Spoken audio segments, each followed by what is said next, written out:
Welcome back to my channel. नमस्कार. Chef Sunil Patil किचनमध्ये आपल्या सर्वांचं स्वागत आहे. तर या रक्षाबंधनला घरच्या घरी जिलेबी कशी बनवायची याची मी रेसिपी दाखवणार आहे. चला तर मग त्यासाठी काय काय साहित्य लागते ते पाहू.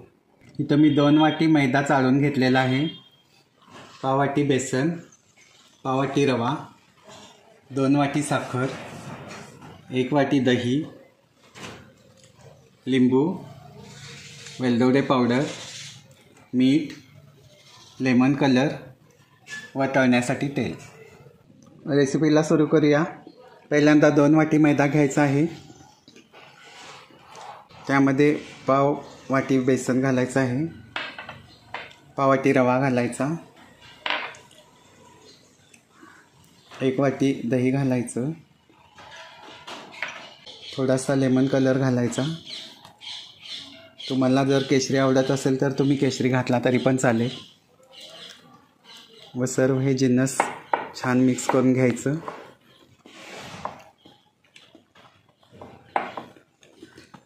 व इकडं मी थोडंसं नकळत अगदी कोमट पाणी घेतलेलं आहे, ते यामध्ये ॲड करायचं आहे. व मिश्रण छान एकजीव करून फेटायचं आहे. हे पहा, मिश्रण छान एकजीव झालेलं आहे. अशा पद्धतीनं सर्व गाठी मोडून घ्यायच्या आहेत. ह्या पिठासाठी 1.5 ते 2 वाटी पाणी लागतं.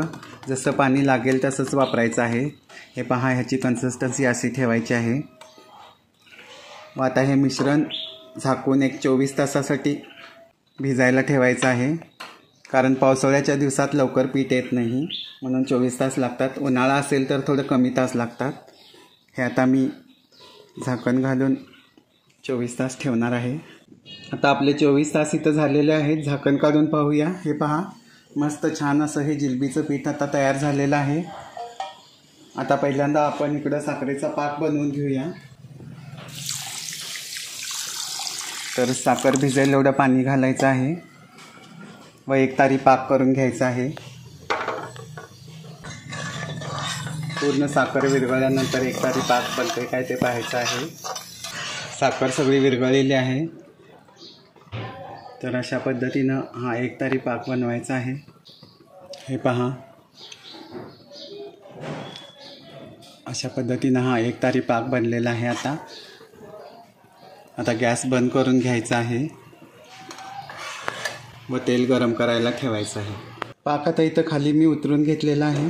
आता चवीसाठी मी थोडंसं पाकामध्ये 1 चिमटभर मीठ घालणार आहे. थोडीशी वेलदोड्याची पावडर घालणार आहे चवीसाठी. व 1 अर्धा लिंबू पिळणार आहे, जेणेकरून पाकाला छान असा स्वाद येईल.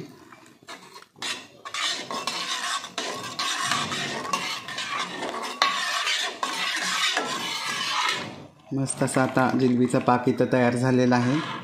इथं तेल आपलं गरम झालेलं आहे. तर अशा पद्धतीची ही सॉसची बॉटल बाजारामध्ये उपलब्ध असते.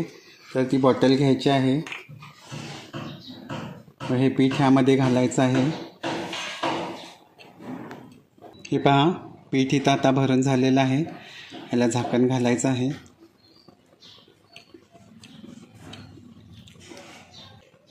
व छान अशा जिलब्या सोडून घ्यायच्या आहेत.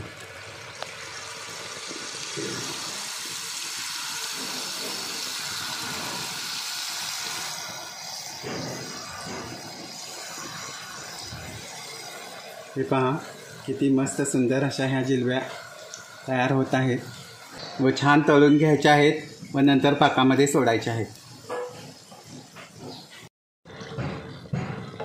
तर हे पहा, अशा पद्धतीनं ह्या जिलब्या आता इथं तळून झालेल्या आहेत.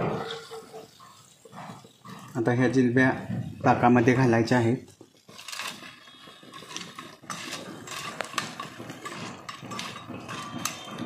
व अशाच पद्धतीनं बाकीच्या पण जिलब्या करून घ्यायच्या आहेत. तर हे बघा, मस्त सुंदर अशी ही जिलबी आता इथं तयार झालेली आहे खाण्यासाठी. तर ह्या रक्षाबंधनला तुम्ही नक्की ह्या जिलबी अगदी सोप्या पद्धतीनं दाखवलेल्या आहेत. तर घरी नक्की ट्राय करा व रक्षाबंधनला सर्व भाऊ लोकांना खुश करा. आणि जर रेसिपी आवडली असेल तर कमेंट सेक्शनमध्ये कळवायला विसरू नका.